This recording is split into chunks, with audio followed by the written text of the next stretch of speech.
Video like जरूर कर लीजिए और ऐसे वीडियो लगातार फ्री में पाने के लिए चैनल को तुरंत सब्सक्राइब कर लीजिए और बेल आइकन को जरूर टैप कर लीजिए ताकि आगे भी सारे वीडियो आपको मिलते रहे। यूट्यूब में फॉलो करते हैं तो प्लीज ये वाला फ्री टेलीग्राम चैनल जरूर ज्वाइन कर लीजिएगा। सारे नोटिफिकेशन सारे अपडेट यहीं पे आते हैं, ध्यान रखिए।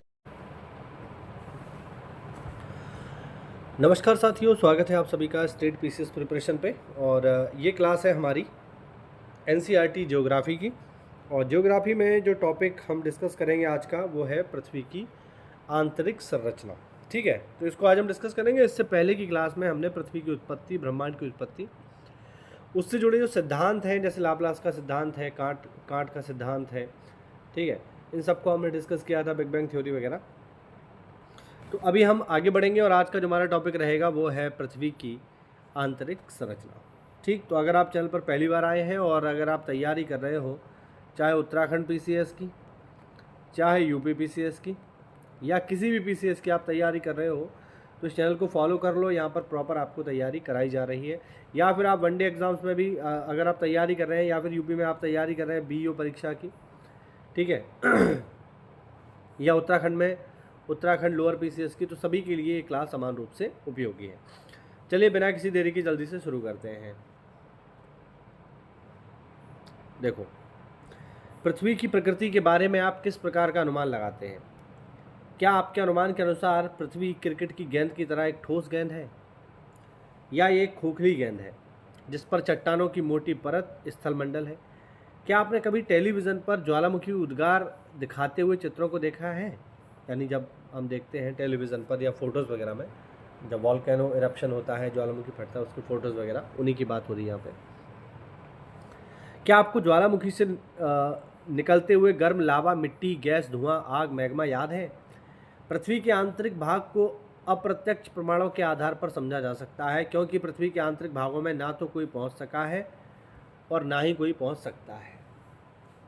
यानी धरती के बारे में हमें जो भी जानकारी मिलेगी वो अप्रत्यक्ष प्रमाणों से ही मिलेगी, क्योंकि हम डायरेक्टली अपना कैमरा लेके धरती के केंद्र तक नहीं जा सकते और ये संभव भी नहीं है।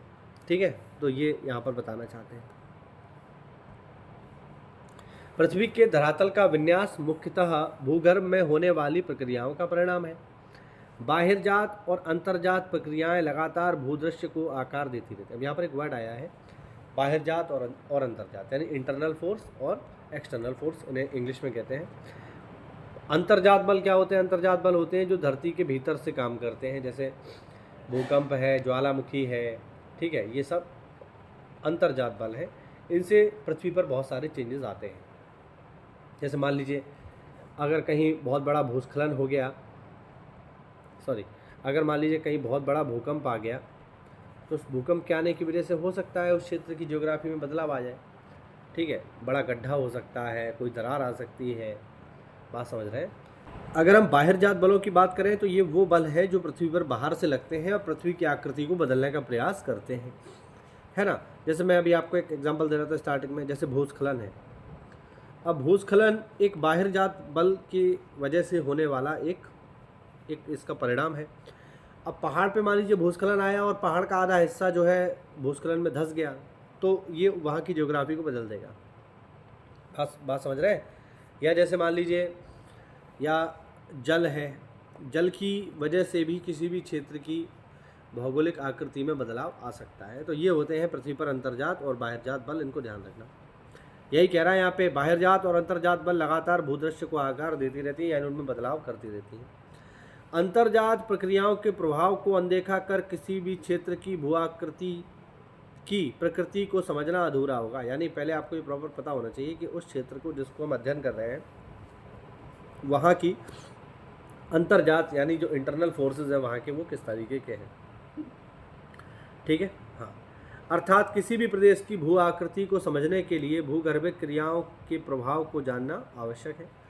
मानव जीवन मुख्यतः अपनी क्षेत्रीय भू आकृतियों से प्रभावित होता है। बिल्कुल सही बात है। देखिए यहाँ पर कह रहा है मानव जीवन अपनी क्षेत्रीय भू आकृतियों से प्रभावित होता है। इसका मतलब ये है कि आप जिस तरीके के भू आकृतिक प्रदेश में रहते हो, आपका जीवन उससे प्रभावित होगा। मान लीजिए कोई पहाड़ों पर रहता है, मान लीजिए आप रहते हैं पौड़ी में, या आप रहते हैं मुंशियारी में, या हर्षिल में रहते हैं, तो वहाँ पर सर्दी के मौसम में, जैसे हर्षिल में अभी कोई रहता है, तो सर्दी के मौसम में वहाँ पर रहना आसान नहीं होगा, क्योंकि हर्षिल में अभी ही भी आप जाओगे, इस मौसम में भी आप जाओगे अगर, तो पहाड़ों पे आपको वहाँ पर बर्फ़ दिखाई देगी इस मौसम में, जून में भी या मई में भी, या अभी जुलाई है जैसे, तो किसी भी मौसम में आप जाओगे तो आपको गर्मी के मौसम में ही बर्फ़ मिलेगी। तो गर्मी के मौसम में बर्फ़ है तो सोचो सर्दियों में क्या हाल होगा, पूरी की पूरी बर्फ़ हो जाएगी, तो वहाँ पर इससे आप प्रभावित होंगे। तो वही कह रहा है कि मानव का जो जीवन है वो अपनी क्षेत्रीय भू आकृति से प्रभावित होता है। इसीलिए भूदृश्य के विकास को प्रभावित करने वाले सभी कारकों के विषय में जानना आवश्यक है। यह समझने के लिए कि पृथ्वी में कंपन क्यों होता है या सुनामी लहरें कैसे पैदा होती हैं, यह जरूरी है कि हमें पृथ्वी की आंतरिक संरचना का ज्ञान हो। ठीक है, पृथ्वी का निर्माण करने वाली भूपर्पटी से कोर तक सभी पदार्थ परतों के रूप में विभाजित है। यह जानना भी रोचक है कि वैज्ञानिक इन परतों के संबंध में जानकारी कैसे प्राप्त करते हैं और कैसे इन परतों की विशेषताओं का अनुमान लगाते हैं। तो वही हम इस टॉपिक के अंतर्गत जानेंगे। अब देखो, भूगर्भ की जानकारी के स्रोत क्या है। तो पृथ्वी की त्रिज्या है 6370 किलोमीटर की, फैक्ट है, याद रखना। पृथ्वी की आंतरिक परिस्थितियों के कारण यह संभव नहीं है कि कोई पृथ्वी के केंद्र तक पहुंचकर उसका निरीक्षण कर सके, ये संभव नहीं है, पॉसिबल नहीं है। उसका रीज़न है कि धरती के केंद्र में तापमान 4500 से 5500 डिग्री सेल्सियस के आसपास तक है, बहुत हाई टेम्परेचर है, तो यहाँ पर जा पाना पॉसिबल नहीं है। या वहाँ के पदार्थ का कोई नमूना प्राप्त कर सके, आप जा ही नहीं पाओगे तो नमूना कैसे लाओगे। यह आश्चर्य की बात है कि ऐसी परिस्थितियों में भी वैज्ञानिक हमें यह बताने में सक्षम हुए हैं कि भूगर्भ की संरचना कैसी है और कितनी गहराई पर किस प्रकार के पदार्थ पाए जाते हैं। मतलब जब हम जा नहीं सकते फिर भी हमारे वैज्ञानिक कितने समझदार होशियार हैं कि उन्होंने बिना जाए ही ये बता दिया कि धरती के अंदर क्या है। पृथ्वी की आंतरिक संरचना के विषय में हमारी अधिकतर जानकारी परोक्ष रूप से प्राप्त अनुमानों पर आधारित है। परोक्ष मतलब जो डायरेक्ट आपको नहीं मिले, इनडायरेक्ट आपको जो सबूत मिले हैं, जो चीज़ें मिली हैं, उन पर आधारित है। तथापि इस जानकारी का कुछ भाग प्रत्यक्ष परीक्षणों तथा पदार्थ के विश्लेषण पर भी आधारित होता है। चलिए प्रत्यक्ष सोर्स देखते हैं कि डायरेक्ट सोर्स क्या है जिनसे हम ये पता कर सकते हैं कि धरती अंदर से कैसी है। पृथ्वी के सबसे आसानी से उपलब्ध ठोस पदार्थ धरातली चट्टानें हैं अथवा वे चट्टानें हैं जो हम खनन क्षेत्रों से प्राप्त करते हैं।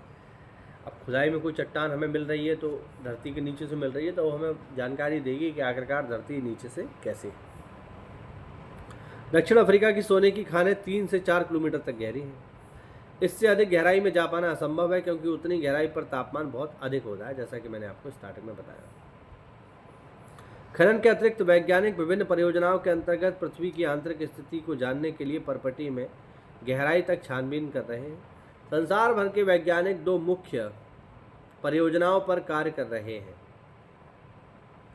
ये है गहरे समुद्र में प्रवेधन परियोजना यानी डीप ओशन ड्रिलिंग प्रोजेक्ट। यानी डीप ओशन ड्रिलिंग प्रोजेक्ट का मतलब है कि धरती के नीचे जाकर के हम क्या करें, खुदाई करें, समुद्र में जाके ड्रिल करें नीचे, और भाई समुद्र पहले से ही गहरा है और फिर उसके नीचे भी जाके ड्रिल करेंगे तो हमें पता चलेगा कि धरती के नीचे आखिरकार क्या है। आज तक सबसे गहरा ड्रिल आर्कटिक महासागर में कोला क्षेत्र में 12 किलोमीटर की गहराई तक किया गया है। आप समझ रहे हैं? तो इतना गहरा हमने गड्ढा अब तक कर पाया है। इन परियोजनाओं तथा बहुत सी अन्य गहरी खुदाई परियोजनाओं के अंतर्गत विभिन्न गहराई से प्राप्त पदार्थों के विश्लेषण से हमें पृथ्वी की आंतरिक संरचना के बारे में जानकारी प्राप्त होती है। ज्वालामुखी उद्गार प्रत्यक्ष जानकारी का एक स्रोत है। जब कभी भी ज्वालामुखी उद्गार से लावा पृथ्वी के धरातल पर आता है तो प्रयोगशाला अन्वेषण के लिए उपलब्ध होता है। यद्यपि इस बात का निश्चय कर पाना कठिन होता है कि मैग्मा कितनी गहराई से निकला है। यानी लावा जो ज्वालामुखी विस्फोट के समय बाहर निकलता है उससे हम पता कर सकते हैं, बट ये नहीं पता कर सकते कि वो आया कहाँ से, किस गहराई से आया बेसिकली। तो ये तो हुए ऊपर वाले प्रत्यक्ष स्रोत, बेसिकली लावा या मैग्मा हम कह दें। तो ये धरती के बारे में जानकारी का प्रत्यक्ष स्रोत है, या जो ड्रिल करके जो हम पत्थर निकालते हैं वो भी सोर्स है। अब हम बात करते हैं अप्रत्यक्ष स्रोतों के बारे में।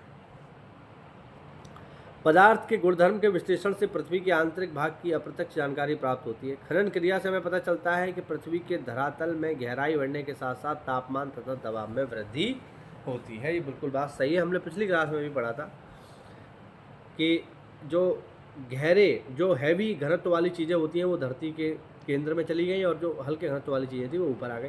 तो जैसे जैसे आप नीचे जाओगे तो घनत्व बढ़ेगा चीज़ों का, और घनत्व बढ़ने से दबाव भी बढ़ेगा, ऑब्वियस सी बात है। इतना ही नहीं, हमें यह भी पता चलता है कि गहराई बढ़ने के साथ साथ पदार्थ का घनत्व भी बढ़ता है। जैसा कि मैंने बताया अभी आपको कि जब पृथ्वी बन रही थी तो जो विच्छेदन की प्रक्रिया हुई उसके अंतर्गत ज़्यादा घनत्व वाली चीज़ें धरती के नीचे चली गई और कम घनत्व वाली चीज़ें ऊपर आ गई, जिनसे हमारी भूपर्पटी बनी। गहराई बढ़ने के साथ साथ घनत्व भी बढ़ता है। तापमान, दबाव तथा घनत्व में इस परिवर्तन की दर को आंका जा सकता है। पृथ्वी की कुल मोटाई को ध्यान में रखते हुए वैज्ञानिकों ने विभिन्न गहराइयों पर पदार्थ के तापमान, दबाव, घनत्व के मान को अनुमानित किया है। प्रत्येक परत के संदर्भ में इन लक्षणों का सविस्तार वर्णन इस अध्याय में आगे किया जाएगा। पृथ्वी की आंतरिक जानकारी का दूसरा अप्रत्यक्ष स्रोत उल्का है, उल्का पिंड, मीटेरॉइड्स, जो कभी कभी धरती पर आ जाती हैं। हालांकि हमें यह भी ध्यान रखना चाहिए कि उल्काओं के विश्लेषण के लिए उपलब्ध पदार्थ पृथ्वी के आंतरिक पदार्थ से प्राप्त नहीं होते हैं। भाई हमें जानकारी लेनी है धरती के अंदर क्या है, उल्का कहाँ से आ रही है, अंतरिक्ष से आ रही है, तो हमें ये समझना पड़ेगा कि वो बाहर से आ रही है। किंतु उल्काओं से प्राप्त पदार्थ व उनकी संरचना पृथ्वी से मिलती जुलती है। ये उल्काएं वैसे ही पदार्थों से बने ठोस पिंड हैं जिनसे हमारी पृथ्वी बनी है। अतः पृथ्वी की आंतरिक जानकारी के लिए उल्काओं का अध्ययन एक महत्वपूर्ण स्रोत है। चलो आगे देखते हैं। अन्य अप्रत्यक्ष स्रोतों में गुरुत्वाकर्षण, चुंबकीय क्षेत्र व भूकंप संबंधी क्रियाएं शामिल हैं। पृथ्वी के धरातल पर भी विभिन्न अक्षांशों पर गुरुत्वाकर्षण बल एक समान नहीं होता है। यह गुरुत्वाकर्षण बल ध्रुवों पर अधिक तथा भूमध्य रेखा पर कम होता है। ये फैक्ट है, ध्यान रखना। पृथ्वी पर जी का मान सबसे ज़्यादा कहाँ होगा, ध्रुवों पर होगा, सबसे कम कहाँ होगा, भूमध्य रेखा पर होगा। एक सवाल पेपर में पूछा जाता है कि अगर कोई दुकानदार 1 किलो चीनी ध्रुवों पर तौले तो ज़्यादा आएगी या भूमध्य रेखा पर तौले तो ज़्यादा आएगी, तो इसका जवाब होता है अगर 1 किलो चीनी को ध्रुवों पर तौला जाए तो वो ज़्यादा आएगी। क्यों ज़्यादा आएगी? क्योंकि ध्रुवों पर जी का मान ज़्यादा है और हम लोग जानते हैं कि कोई भी वस्तु का जो भार होता है वो जी पर डिपेंड करता है। आपने फार्मूला पढ़ा होगा W बराबर m/g, ठीक है। तो जी अगर बढ़ेगा तो W भी बढ़ेगा, वेट भी बढ़ेगा, मास तो बराबर रहता है, चेंज नहीं होता। तो जी का मान अधिक होने से वेट बढ़ता है, याद रखिएगा, ठीक है। गुरुत्व का मान पृथ्वी के द्रव्यमान के अनुसार भी बदलता है। पृथ्वी के भीतर पदार्थों का असमान वितरण भी इस भिन्नता को प्रभावित करता है, यानी अलग अलग जगहों पर जी का मान अलग अलग होता है। इसी भिन्नता को गुरुत्व विसंगति यानी ग्रेविटी एनोमली कहा जाता है, ठीक है। इसी को बोलते हैं ग्रेविटी एनोमली। ये आपको ध्यान रखना है, पेपर में पूछ लेगा गुरुत्व विसंगति क्या होती है, 30 शब्दों में बताइए, मेंस परीक्षा में आ जाएगा, ठीक है। कि ग्रेविटी एनोमली क्या है, तो फिर आपको बताना पड़ेगा कि पृथ्वी के भिन्न भिन्न क्षेत्रों पर भिन्न भिन्न गुरुत्वाकर्षण का मान पाया जाता है। ये भिन्नता पृथ्वी के जो भीतर पदार्थ हैं उनके द्रव्यमान पर आधारित होती है। जहाँ द्रव्यमान ज़्यादा होगा वहाँ जी का मान ज़्यादा होगा, जहाँ द्रव्यमान कम होगा वहाँ जी का मान कम होगा। गुरुत्व विसंगति हमें भूप्रपटी में पदार्थों के द्रव्यमान के वितरण की जानकारी देती है।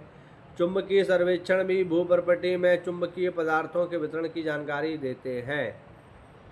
भूकंपी गतिविधियां भी पृथ्वी की आंतरिक जानकारी का एक महत्वपूर्ण स्रोत है। अतः हम कुछ विस्तार से इस पर चर्चा करेंगे। सबसे पहले बात करते हैं, यहाँ पर हम सबसे पहले बात करेंगे भूकंप पे, ठीक है। चलो देख लेते हैं, भूकंप बड़ा टॉपिक है, देखते हैं। भूकंपीय तरंगों का अध्ययन पृथ्वी की आंतरिक परतों का संपूर्ण चित्र प्रस्तुत करता है। साधारण भाषा में भूकंप का अर्थ है पृथ्वी का कंपन। यह एक प्राकृतिक घटना है जो ऊर्जा के निकलने के कारण उत्पन्न होती है, जो सभी दिशाओं में फैलकर भूकंप लाती है। अब सवाल उठता है भूकंप आता ही क्यों है? तो देखिए पृथ्वी पर बहुत सारी परतें हैं, ठीक है। प्राय भ्रंश के किनारे किनारे ही ऊर्जाएं निकलती हैं, भूप्रपटी के शैलों में गहन दरारें ही भ्रंश होती हैं। भ्रंश के दोनों तरफ शैल विपरीत दिशा में गति करती हैं। जहां ऊपर के शैलखंड दबाव डालते हैं, उनके आपस का घर्षण उन्हें बांधे रहता है।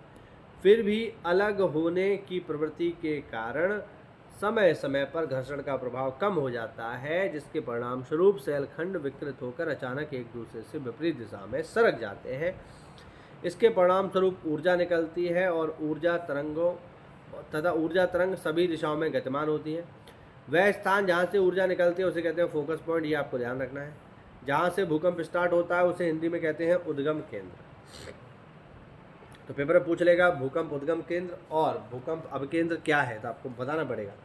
तो भूकंप केंद्र वो जगह होती है जहाँ से भूकंपीय तरंगें प्रारंभ होती हैं, जहाँ से भूकंप शुरू होता है। और जब भी कभी भूकंप आता है तो 3 प्रकार की तरंगें निकलती हैं, P type wave, S type wave, L type wave, ठीक है। इन तीनों की स्पीड इसी क्रम में है, सबसे ज़्यादा होती है पी टाइप वेव की, उसके बाद होती है एस टाइप वेव की और सबसे एंड में होती है एल टाइप वेव। तो जहाँ कहीं भी भूकंप शुरू होगा उस क्षेत्र को हम कहेंगे उद्गम केंद्र। वहाँ से निकलेंगी 3 प्रकार की तरंगें, पी, एस और एल। तो ये भूकंपीय तरंगें सबसे पहले जिस स्थान पर पहुँचेंगी, जैसे मान लीजिए ये हमारी धरती है और यहाँ से भूकंप स्टार्ट हुआ है, ये हमारी धरती है, ठीक है। धरती के नीचे यहाँ से भूकंप स्टार्ट हुआ, तो यहाँ से तरंगें निकलेंगी, ठीक है। तो ये तरंगें यहाँ भी जाएंगी, यहाँ भी जाएंगी, यहाँ भी जाएंगी, यहाँ भी जाएंगी, यहाँ भी जाएंगी। लेकिन सबसे पहले कहाँ पहुँचेंगी, तो सबसे पहले पहुँचेंगी इस 90 डिग्री के एंगल पर सबसे पहले। तो भूकंपीय तरंगें धरती को सबसे पहले जिस स्थान पर हिट करती हैं, ठीक है, उसी को कहते हैं अधिकेंद्र। ध्यान रखना, इंग्लिश में बोला जाता है एपीसेंटर। ये होता है फोकस और ये होता है एपीसेंटर। ध्यान रखना, ये है भूकंप अधिकेंद्र और ये है फोकस बिंदु यानी भूकंप उद्गम केंद्र। भूकंप उद्गम केंद्र, भूकंप अधिकेंद्र दोनों अलग अलग हैं, याद रखिएगा। यहाँ से भूकंप शुरू हुआ है इसलिए इसे कहते हैं भूकंप उद्गम केंद्र। यहाँ पर भूकंपीय तरंगें सबसे पहले पहुँची हैं तो इसे कहते हैं भूकंप अधिकेंद्र। दोनों अलग अलग हैं, याद रखना, ठीक है। वह स्थान जहाँ से ऊर्जा निकलती है भूकंप केंद्र कहलाता है। इसे अवकेंद्र या हाइपोसेंटर भी कहते हैं। अलग अलग दिशाओं में चलती हुई पृथ्वी की सतह पर पहुँचती है। भूतल पर वह बिंदु जहाँ पर जो भूकंप अधिकेंद्र के सर्वाधिक समीप होता है, जैसे कि मैंने बताया अभी, उसी को बोलते हैं हम लोग एपीसेंटर। एपीसेंटर पर यानी अधिकेंद्र पर ही सबसे पहले तरंगों को महसूस किया जाता है, क्योंकि वहाँ पर भूकंपीय तरंगें सबसे पहले पहुँची हैं। अच्छा, भूकंप अधिकेंद्र कहाँ होगा, तो भूकंप अधिकेंद्र उद्गम केंद्र के ठीक 90 डिग्री पर होगा, जो मैंने पीछे आपको बताया, बिल्कुल इस पॉइंट पर। यहाँ से शुरू हुआ है तो ये 90 डिग्री पर होगा, ठीक है। हाँ, तो ये है आपका। अच्छा, आगे इसमें टॉपिक भूकंपीय तरंगें, जिसको मैं बताऊंगा अगली क्लास में, ठीक है। छोटा सा आज का टॉपिक थोड़ा सा हमारा छोटा रहेगा, ठीक। तो अगली क्लास में हम बात करेंगे भूकंपीय तरंगों, ठीक है। तो मेहनत करो, फिलहाल लोग ज़्यादा नहीं देख रहे हैं, जैसा कि मैं देख पा रहा हूँ व्यूज़ बहुत कम आ रहे हैं, लेकिन चलिए कोई नहीं, 25-26 जो भी लोग देख रहे हैं भाई हमारे, कम से कम उन्हें तो इसका लाभ मिलेगा ही। और मैं आपको बता दूं, किसी भी परीक्षा में कम ही लोग सफल होते हैं, हमेशा ध्यान रखना। ज़्यादातर भीड़ जो होती है वो असफल लोगों की होती है। तो जो भी लोग देख रहे हैं, मैं उम्मीद करता हूँ वो जीवन में सफल हों, आप एक अधिकारी बने, ऐसी मैं कामना करता हूँ। क्योंकि मैं देखता हूँ एक अधिकारी होना सरकारी नौकरी में क्या असर डालता है, ठीक है। मैं जिस रैंक पर हूँ उस रैंक के ऊपर के जब मैं लोगों को देखता हूँ, ठीक है, जिला स्तरीय अधिकारियों को देखता हूँ, है ना, मंडल स्तरीय अधिकारियों को देखता हूँ, तो मुझे लगता है कि हमें भी ऐसा होना चाहिए, क्योंकि वो हमसे अलग नहीं है। अभी आप लोग शायद अधिकारियों से इतना ना मिल पाते हों, लेकिन मैं गवर्नमेंट जॉब में हूँ, मैं हर सप्ताह अधिकारियों से मिलता हूँ। मेरी मीटिंग्स होती हैं अधिकारियों के साथ, वो हमारी मीटिंग लेते हैं क्योंकि हमारे सीनियर है वो। तो जब उन अधिकारियों से मिलते हैं, उनसे बातचीत करते हैं, तो उनमें और हम में कोई ख़ास अंतर नहीं है। बस अंतर इतना है कि वो एक एग्ज़ाम पास कराए, ठीक। तो जब वो लोग ऐसा कर सकते हैं तो हम भी कर सकते हैं। दूसरा, एक अधिकारी का सबसे बड़ा जो मैंने अब तक महसूस किया है और वो है ये कि वो बहुत विनम्र होगा। मुझे तो अब तक खैर विनम्र ही मिले हैं, बाकी मैं सारी दुनिया की तो गारंटी नहीं ले सकता, लेकिन एक पढ़ा लिखा अधिकारी आपको समझ में आएगा, वो आपसे बहुत अच्छे से बात करेगा। और ये बातचीत जो है ये मुझे लगता है शिक्षा से ही आती है, क्योंकि जब आप इतना बड़ा एग्ज़ाम कोई पास करते हो, पीसीएस जैसा एग्ज़ाम आप पास कर रहे हो, है ना, प्री में 2 पेपर दे के आ रहे हो, मेंस में 6 पेपर दे के आ रहे हो, फिर इंटरव्यू दे के आ रहे हो। तो मुझे लगता है इतना पढ़ाई लिखाई करने के बाद व्यक्ति अपने आप ही विनम्र हो जाता है। हालांकि कुछ अपवाद भी हो सकते हैं, लेकिन फिर भी मैं यही कहना चाहूँगा कि वो भी हमारी तरह ही है। बस अंतर उनमें और आप में इतना है कि वो एग्ज़ाम पास करके साहब PCS हो गए हैं, वो जिला स्तरीय अधिकारी हो गए हैं। आप अभी शायद हो सकता है बेरोज़गार हो, या हो सकता है किसी प्राइवेट जॉब में हो, या हो सकता है सरकारी नौकरी में ही हो तो किसी छोटी मोटी जॉब में हो। तो कुल मिला के बस आप तैयारी करिए, मेहनत करिए। अगर आपके पास समय है, अगर आप देखिए 40 साल से कम के हैं, तो निश्चित रूप से फिर आपको ज़रूर PCS के लिए ट्राई एक बार अवश्य से करना चाहिए। ठीक है, तो मेहनत करो भाइयों, तैयारी करो। आपके सारे हो सकता है मेरी भी थोड़ी बहुत तैयारी हो जाए, बात समझ रहे हैं ना। तो ये मेहनत करिए, तैयारी करिए। कोई भी डाउट हो तो कमेंट के माध्यम से आप मुझसे पूछ सकते हैं। इसके अलावा अगर आप देखिए UK PCS की तैयारी कर रहे हो, या UP PCS की तैयारी कर रहे हो, या UP में BO की वैकेंसी आती है इसकी तैयारी कर रहे हो, तो आज ही ज्वाइन कर लो आप लोग स्टडी फॉर सिविल सर्विसेज को। SCS को ज्वाइन कर लो। यहाँ पर आपको सारा का सारा स्टडी मटेरियल, ठीक है, सारा का सारा करंट अफेयर, GS सब कुछ एक ही जगह मिल जाता है। डाउट सॉल्विंग ग्रुप में आपको जोड़ दिया जाएगा, तो वहाँ से आप अच्छे से मेहनत करके एग्ज़ाम निकाल सकते हो। डेडिकेटेड टीम है SCS की। तो मेहनत करो, अच्छे से तैयारी करो। कोई डाउट हो कमेंट के माध्यम से पूछो। मिलते हैं अगली क्लास में, तब तक के लिए जय हिंद, जय भारत, वंदे मातरम। कोर्स लेने के लिए नीचे दिए गए नंबर्स पे आप कॉल कर सकते हैं।